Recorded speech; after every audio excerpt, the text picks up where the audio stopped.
everyone, and welcome to the Brighter Together podcast. My name is Janet Courtney, and my guest today is Jason Wester. Jason is the superintendent of West Burlington ISD, which is in West Burlington, Iowa. Jason, thank you so much for joining us here today. Thank you for the opportunity to be on and tell our story about how we're working to change the school experience for students in the West Burlington Independent School District, and recognizing that how we prepare kids today for life after high school is completely different than when a lot of us went through school, where the only definition of success was going to college. And so we've recognized that changing landscape, and we've really worked hard over the past year or so to pivot and change those outcomes for our graduating seniors and for the kids as they go through our system. That's fantastic. So tell me, how did this come about? Was this a product of the pandemic? Was it just something that you guys, how did you start developing this? Can you give me a little bit of background there? It really started through conversations with our community stakeholders, our business leaders, our Chamber of Commerce, our workforce development, our Iowa workforce, and also our post-secondary Regent universities, as well as our community colleges, is about what success looks like. And as the landscape of success after high school has changed into how do we determine if a student is successful, has pivoted from going to a college or into the workforce to multiple opportunities or multiple pathways, whether it's a community college and working on a career prep program like in nursing or dental hygienist or any of those vet tech, or if it's going into the workplace as an apprentice, as an electrician, as a carpenter, as a builder, as a mason, any of those things, but also knowing that there are also pathways to success if you go to a four-year university or a community college. And knowing that we have a great partnership with our local community college, which is only a mile and a half down the road, we're able to offer some college credit while students are still in high school. So we're taking some of that heavy lift as education cost rises, taking some of that heavy lift off of families and students. So when they do graduate high school, our students have the ability to graduate with an AA and go into university if they so choose as a junior with the school district, and being able to pay for a lot of those costs. That's fantastic. That is really an amazing thing. I can't imagine if we had something like that. I didn't get my degree. I didn't finish my degree till I was 26. I was one of those, I don't know what I want to do. Went for a year, quit for a year, went back for a year, quit for another year. And then when I was a little bit more mature, I got to the place where I wanted, and then it was 5 years straight. Totally get, not really, and that was in the 80s, so that's 30 plus years ago. I'm aging myself now. It's a long time ago. I'm in the same boat. I've been in education for close to 30 years, and just watching how things have changed and continue to keep that focus on what's best for kids and how do we provide a high quality learning experience. But I think that if the pandemic taught us anything, it's that we can't just focus on academics, that we have to focus on the whole child. And so I think a lot of those, as we look at that portrait, we were oftentimes trying to put a square peg in a round hole and make everybody fit our definition of success. But I think through that pandemic, we realized that there are multiple pathways to success, but we also need to focus not only on a student's academic health, but also their social and emotional health. And when we focused on developing our portrait of a graduate, which really identifies the skills and our competencies and skills that we feel with community input, that it allows our students to graduate and walk across our stage and meet our tagline of our mission statement, that every learner is prepared with the skills and character needed to lead a great life of purpose. And that great life of purpose could mean a number of different things depending on the individual and what their needs, desires, and skills or interests are. Right. That's fantastic. I love that. I love that mission because it takes it down to the student level. It's not what do we as educators want for our kids, or what do we as parents want for our kids? Because, parents do the same thing. But where is that child going to be the most successful? And I'm assuming, but you should never assume. Mama told me never to assume. Right. We all know what happens when you assume. Right, exactly. So does it start from kindergarten? How do you guys have it defined for that child? Because, it's education starts at home, and then from there it goes. Sure. So the competencies that we've identified, and then we'll back map it from there, is that we want all students to be academically prepared learners. You're going to be shocked as you hear the rest of them, but that's the only one that focuses on content knowledge. We want career-focused individuals. We want critical thinkers and creative problem solvers. We want citizens of character and well-being, and we want effective communicators and collaborators. And we developed and identified those competencies based on student, staff, parent, and community feedback. And we really then highlighted what those look like. But then we also know that we identified gateways, because we know that the lift of getting these competencies, students proficient in these competencies, can't just rest on our high school teachers. It is, what does this look like we identified gateways. So we identified a pre-K2 gateway, so preschool through second grade, right, and then a third through fifth grade gateway, or third through fourth, and then a 5th, 6th, 7, 8, and then a 9, 12. And so going back and developing performance indicators for each one of those competencies at that gateway. And then what does done look like? So we know that probably a lot of those pre-K2 learners are going to need support in all of those areas to be proficient. I mean, they're not going to be proficient because this is a continuum of learning instead of being done.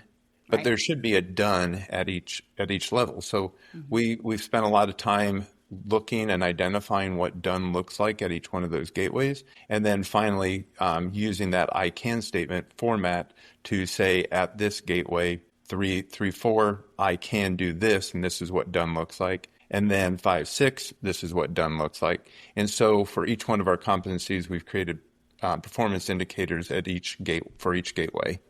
Fantastic. That sounds great. And what has your parents, I touched on parents. Let's talk about parents. What has their response been to this program? And it's been really positive. We just hosted a lunch and learn a couple of weeks ago for some families, community leaders, partners in education from our local community college, clergy from the community, business leaders, and saying, this is the work we've got done so far.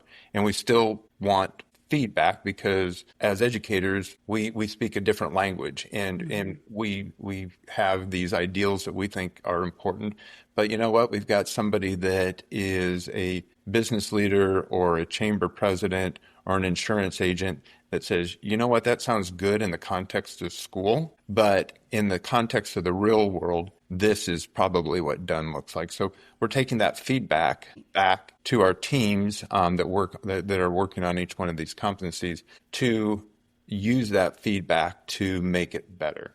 And our idea is that not this year, but the following year, that a portfolio of learning will be part of a graduation requirement. So a student throughout their high school career will choose artifacts that will identify proficiency in each one of those competencies. And by the time they're a senior, they will select, just like if you're getting your doctorate, they will select a review committee that they'll defend their portfolio to, and then they'll stamp it with that seal of that portrait, and they'll have that distinction at graduation that they've met all the core requirements of being proficient in all the competencies that we've identified as important to have them. You're teaching lead a great life of purpose, filled with purpose. And apologetics. You're teaching them apologetics, how to defend what they believe. That's fantastic. I love that. Yeah. And it really ties into actually our some of those competencies with being an effective communicator and a critical thinker. So we want them to be able to defend what they've identified, even though they've gotten feedback along the way. what is an exemplar of academically prepared learner or a career-focused individual. So what type of, maybe they have a write-up of a work-based learning experience they had as an apprentice over in a welding shop, and they can bring that back, and they could have their end of term performance review by their employer or their partner, and they can use that as one of their artifacts to defend that career-focused individual. Right, real world Right. kinds of things. It's amazing. That is amazing. Okay, so what do you do? And when you have, because I love the pathways, and it's individualized. I love that. So how do you address? I'm a speech therapist, so how do you address special education, and how do you address gifted and talented? How does that weave into? I know you guys have thought about it, so I'm just curious. And I think that, again, what done looks like is unique for the individual. That I love that. When we talk about personalized learning, that how do we have stretch goals? Like we've identified what a 1, 2, 3, and 4 looks like, and what they've done is moved on up on the cognitive complexity for the performance. So individuals can work with a teacher to say, you know what, I'm a gifted, if they're in the gifted program or whatever, that, maybe what that performance indicator or looks like is a bit more challenging and moves up on Webb's depth of knowledge or Bloom's taxonomy, that what are they going to analyze or create something new rather than respond or moving down on the lower, on the complexity level. So I think it will be individualized. And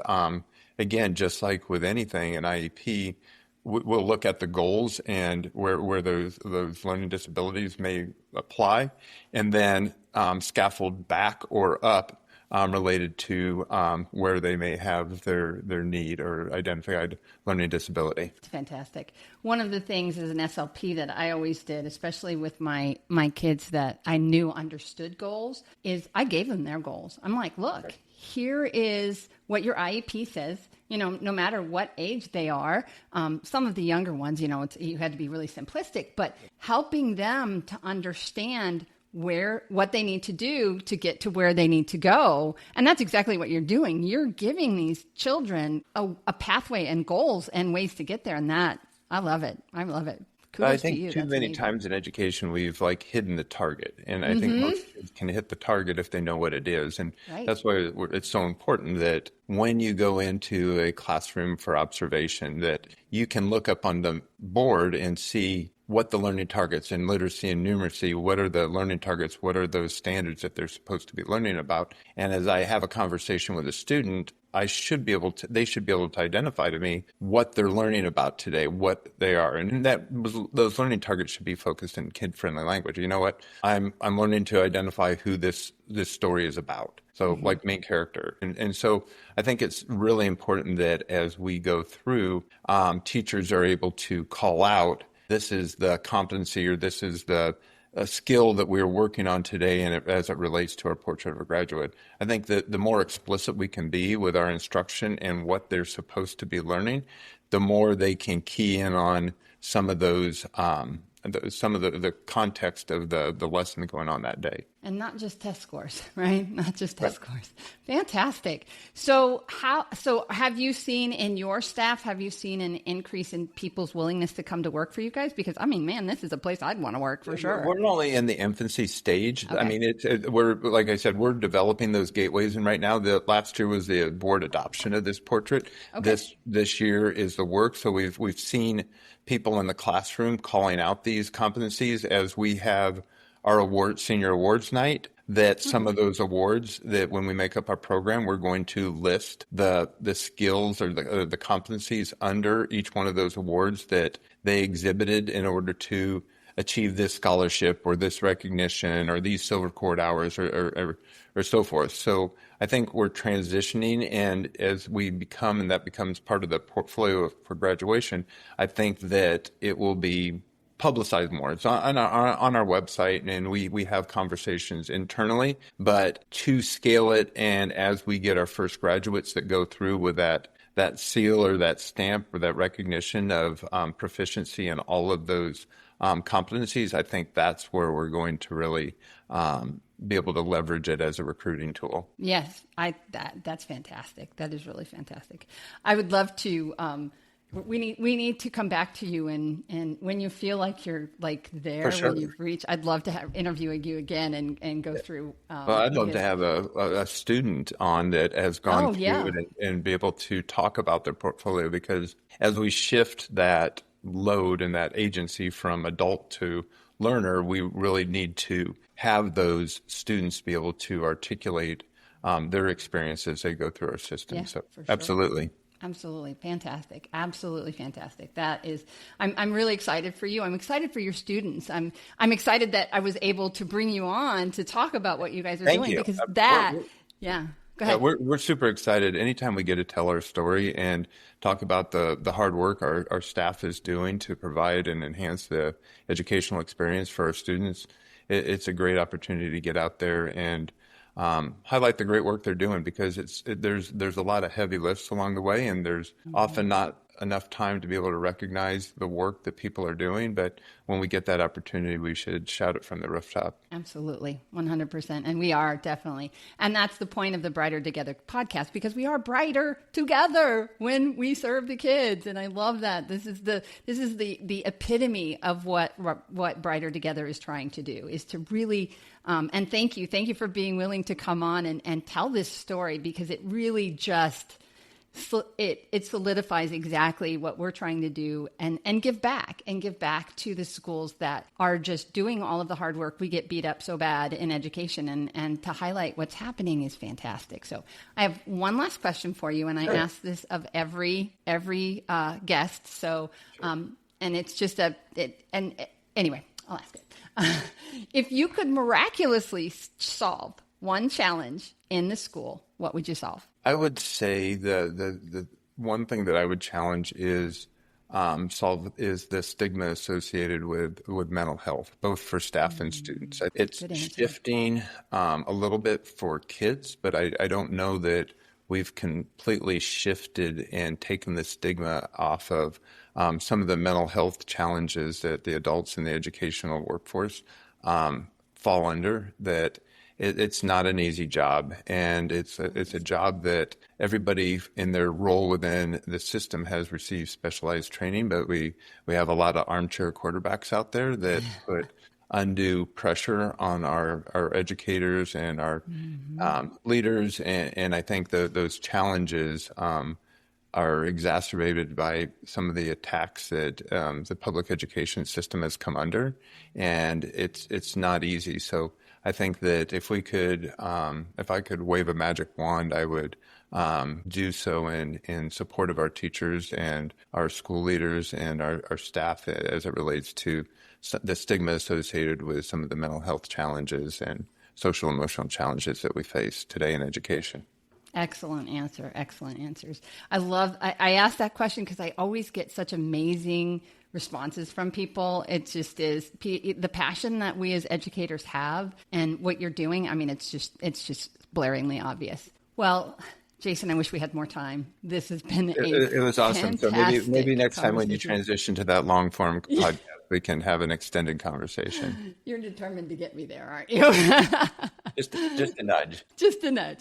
Okay, so where should people go if they want to learn a little bit more about this program, about you, about your school, about coming to work for you? I know I would be excited if I was looking for a job. So. Yeah, if they just Google the West Burlington Independent School District in Iowa, it will take us right to your website. It talks about employment opportunities. It talks about our portrait of a graduate. It talks about and highlights a number of other great things that are going on in our school community and the community at large. Awesome.